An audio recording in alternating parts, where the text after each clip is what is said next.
I'm Mehak Chawla, art educator, Bharatanatyam dancer and disciple of Guru Srimati Geeta Chandranji. Today we are going to study about the classical arts. The term classical art has several dimensions of meaning shaped by historical, cultural and aesthetic context. In its earliest usage, the word classical referred specifically to art of ancient Greece.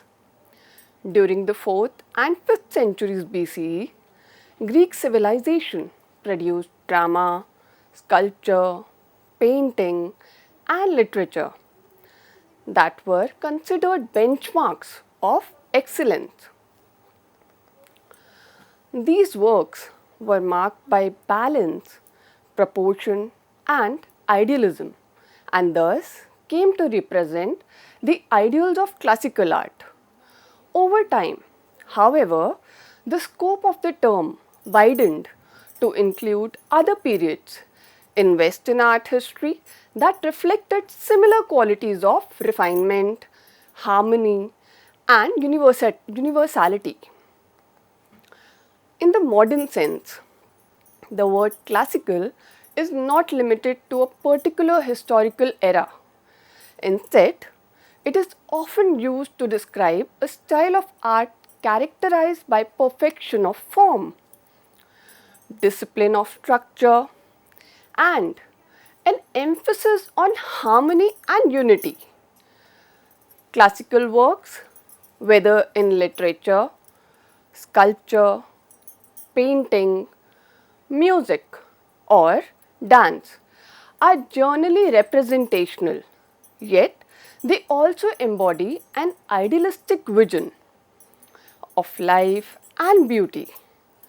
In common usage, the term classic has further evolved to describe anything that stands out as timeless, unique or exemplary in its expression. In the Indian context, the Sanskrit term Śāstrīya is often used to denote classical arts. The word itself is derived from Śāstra, which is treatise or authoritative text, indicating that these art forms are not merely spontaneous or instinctive expressions, but are codified, systematic and refined. A Śāstrīya Kalā, which is classical art, evolves and develops gradually, stage by stage, guided by aesthetic, spiritual and cultural needs of society.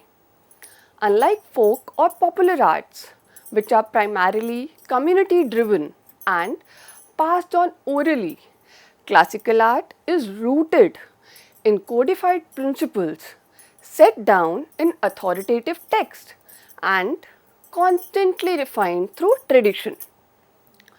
Classical art is formal, disciplined and restrained, adhering to rules laid out in ancient treatises such as Nāṭyaśāstra for theatre and dance or Sangīta Ratnākara for music.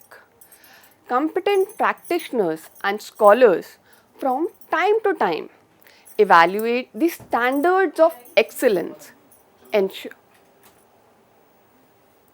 ensuring that the art maintains its dignity and purity across generations.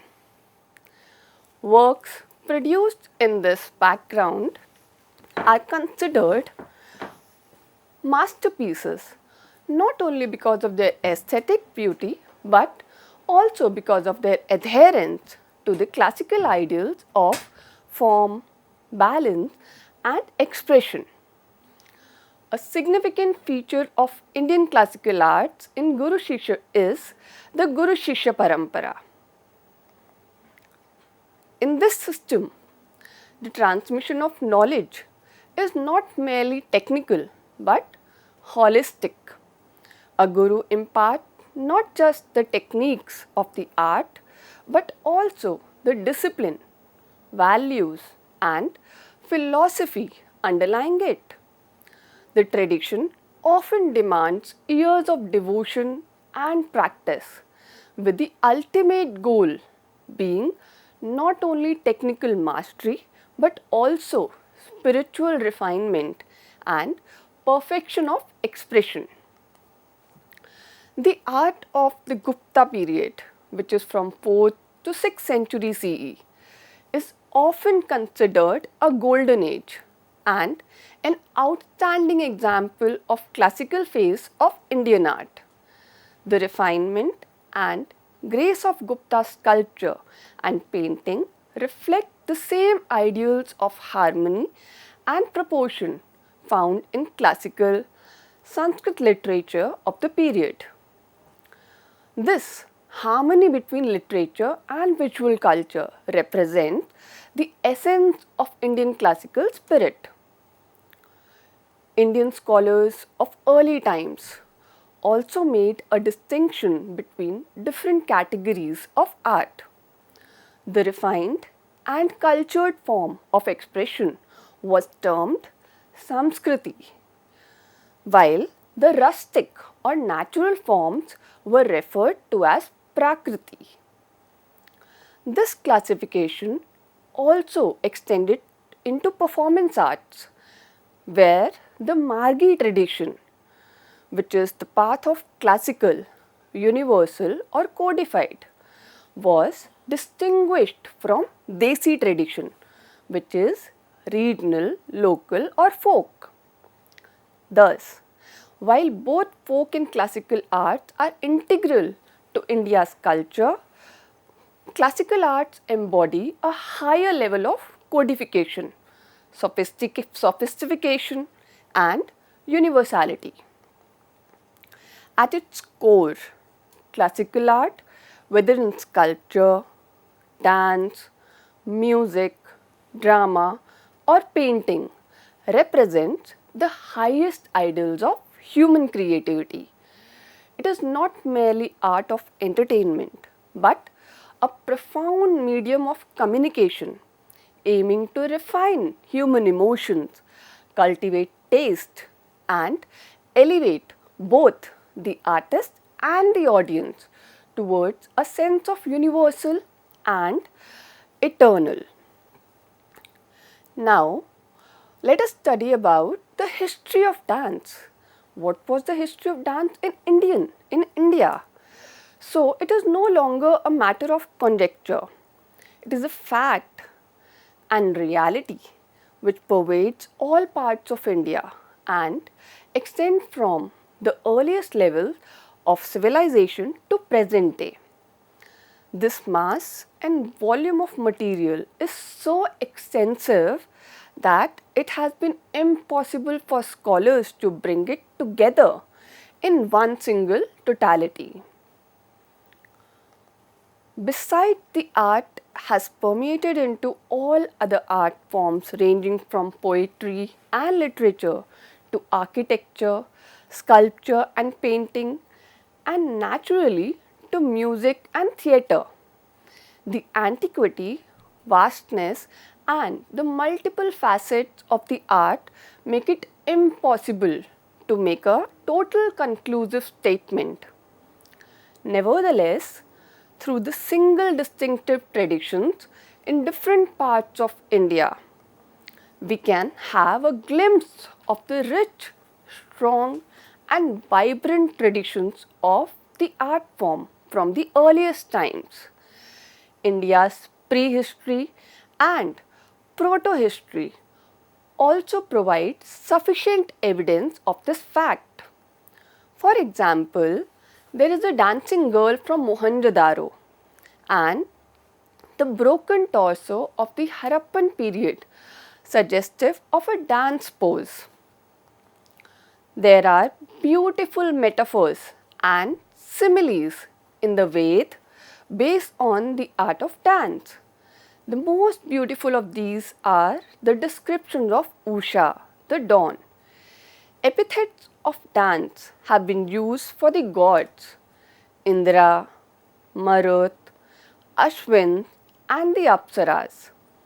All have been spoken of as well initiated in the art, dance as a profession and as a social activity has been associated with all significant moments of the life cycle.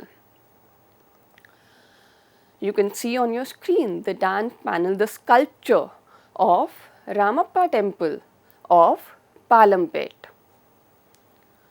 So these are from the periods of prehistory and proto-history. In the epics of Puran, the princes are taught the art of dancing. Both Ram and Arjun were adept in it, and of course, Krishna is the supreme dancer.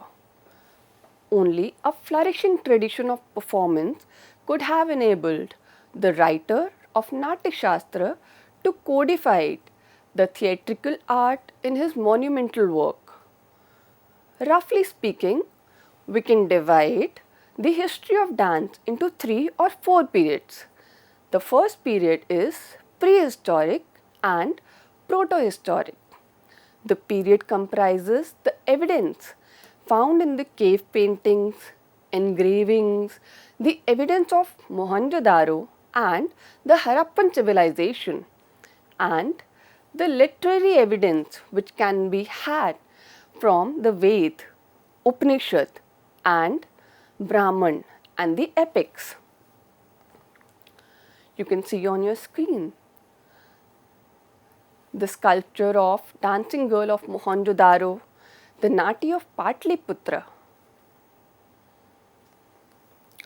The second period may be considered from the 2nd century BC to the 9th century AD. This includes the monuments of the Buddhist stupas such as those of Bharhut, Sanchi, Bhaja, Amravati, Nagarjunakonda and the caves of Ellora, and the temples in different parts of India from Kashmir to Odisha, specifically the early Gupta temples and those of Bhubaneswar. You can see on your screen the dance scene from Prasenajit pillar of Bharhut. This is a sculpture which has been made in the temple. The third period may be considered from the 10th or 11th to the 18th century AD. This includes early medieval and late medieval monuments. While there are no literary records of the prehistoric period in the latter half of the first period, and in the second period, Sanskrit exercised outstanding influence on the intellectual and artistic life of the people, and its rich literature manifested the all-round development of the arts in the country. This may be considered as a period of unity along with the emergence of some regional styles. In the third period, there was a marked development of regional, architectural, sculptural, pictorial, music and dance styles, along with the development of regional literature. One might even add to this a fourth period, which may be considered as the period from late 18th to the 19th century to contemporary India. This was a period of a great political turmoil, and at the same period in which the arts were resurrected from fragments to make a new artistic whole. It was in the second period that there was the first articulation of a self-conscious understanding of this art. Had it not been so wide, prevalent and popular, it is inconceivable that a monumental treatise like Nāṭyaśāstra could be compiled. in the very nature of things, the formulas, the Shastra tradition followed the practice and not preceded it. Their masters sought to depict some of the poses and movements codified in the Nāṭyaśāstra, especially those identified as sthanas and chari in Nāṭyaśāstra. The motif in the sculptural tradition were those of the tree and woman, yaksha and yakshini, and many others. All these finally crystallized into dance of Shiva and that of Krishna. During the second period, we find that there was an effort at stylization, although none of the monuments and the sculpture relief show that they had arrived at a stereotyped convention merely to be followed or repeated. In Bharhut, Sanchi, Mathura and elsewhere, there are innumerable yaksha and yakshini who stand against tree or pillar, hold branches or birds, stand on dwarfs or animal vehicles, which are the vahanas. Each of these men and women are seen in a dance pose. Alongside are the dance scenes with full orchestra. As you can see on your screen, the musicians and dancers, it's a scene depicting from the descent of Buddha, Amravati. So it's a sculpture at Amravati. There are many such scenes in the reliefs of Bharhut, Sanchi, Amravati, Nagarjunakonda, Ellora, Pavaya in Gwalior and other Gupta sites. This is also the period of emergence of the sculptural figures of gods and goddesses, especially Shiva, Durga, Saraswati and Ganesh. Each has a dance aspect popularly called the Nritta Murti. As you can see on your screen now, it's a dance panel from Pavaya, which is in Gwalior, from Gupta period. From the sculptural evidence of the second period, we realize that the dance must have been central to the culture for the sculptor to have been inspired to arrest it in stone repeatedly. Alongside is the evidence of the dance in mural paintings, ranging from the famous dance scenes of Pak caves to others in Ajanta, Ellora, Sitanavasal and Pannamalai. The impression of the pervasive popularity of the dance motif is further reinforced by the evidence available in Sanskrit literature of the classical period, especially the Kavya and the Natak. In the epics of Ramayana and Mahabharata, many dance performances are prescribed. In the works of the poet Bhas, Kalidas, Bhairavi and others, until the time of Harsh, we encounter many precise descriptions of dancers and dance recitals. From all this, one can gather that the poet and the dramatist were equally well versed in technical intricacies of dance. They appreciated the aesthetic beauty and drew upon this art to structure their poetic or dramatic edifice. As is now recognized, none of the plays of Kalidas or his successors had been conceived dependent on the spoken words alone. The communication system employed by the writer take into account not only the verbal communication but also communication through gestures, costumes, decor, and above all, the inner state of being, which are reflected in the involuntary expressions. The tradition of looking at drama not only as a written or spoken word, but as a configuration of different type of communication technique was established in India many centuries prior to writing of the plays of Bhas or Kalidas. This is evident from the codification of these communication techniques in the first treatise on dramaturgy, which is Nāṭyaśāstra. The creative writers and poets were perhaps keenly subjective to the relationship of the word and gestures. The gestures and the design, the system of correspondence, signs and symbols which was prescribed in Brahminical rituals.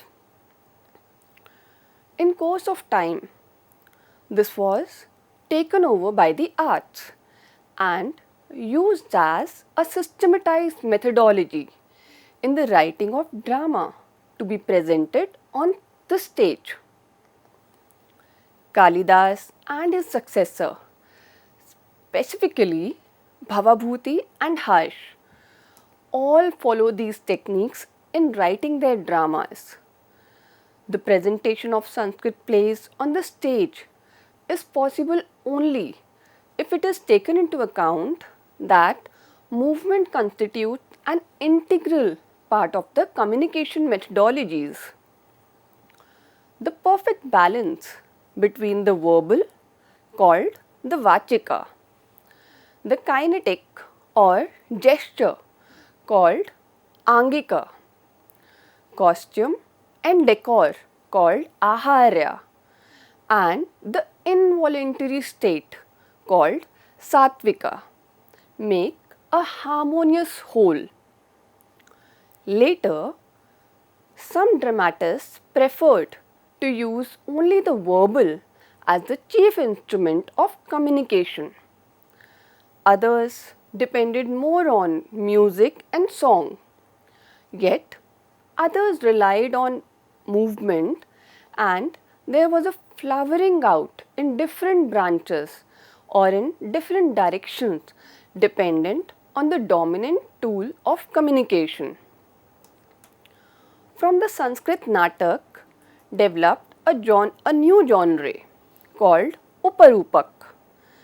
Judging from texts like Dasharupak, it would appear that a distinct form had emerged. In this, there was a predominant role of music, vocal and instrumental, and movement. Indeed, the beginnings of this can be traced to the writing of Kalidas himself. The fourth act of Kalidas' play, Vikram Urvashi, cannot be presented on stage unless movement is considered integral to the verbal. The tradition continues in plays of Bhavabhuti, Harsh, and culminates in the work of Rajshekhar. It is evident that by the time of the writing of the play Karpura Manjari, the dramatic form chiefly utilizing the verbal had given place to musical play. Many examples of this could be cited from the dramatic works of the 10th century AD. Karpura Manjari has been called a Shataka, a theatrical form mentioned in the inscriptions of Bharhut, but of which not many literary examples seem to have survived, although they may still be available in manuscripts. From this evidence, it is clear that the musical play was an important genre in Sanskrit tradition. However, its full and vigorous flowering took place only in the early and the late medieval period. This is further supported by references to such dramatic musical recitals in the chronicle works also belonging to the 9th century AD and continuing until the 11th and 12th century. Apart from the evidence which can be gathered from archaeological remains, sculptural reliefs, mural paintings, extant work of Sanskrit literature and chronicle sources, there is the rich source of textual material, normally called as manuals or treatises. It would appear that soon after the writing of Nāṭyaśāstra, works on aesthetic concerned themselves mainly with discussion on the nature of the aesthetic experience and the literary form. By about the 6th century AD, two distinctive styles of text appear. The first were purely theoretical, which discussed the nature of aesthetic experience, the artistic work and the evocation of analogous aesthetic experience. The spectator, reader or participator. And the second group of treatises concentrate on the techniques of communication. Understandably, therefore, several texts appear, each concerning itself with either the word or sound, music, vocal or instrumental and movements. With this, I conclude my lecture. Thank you.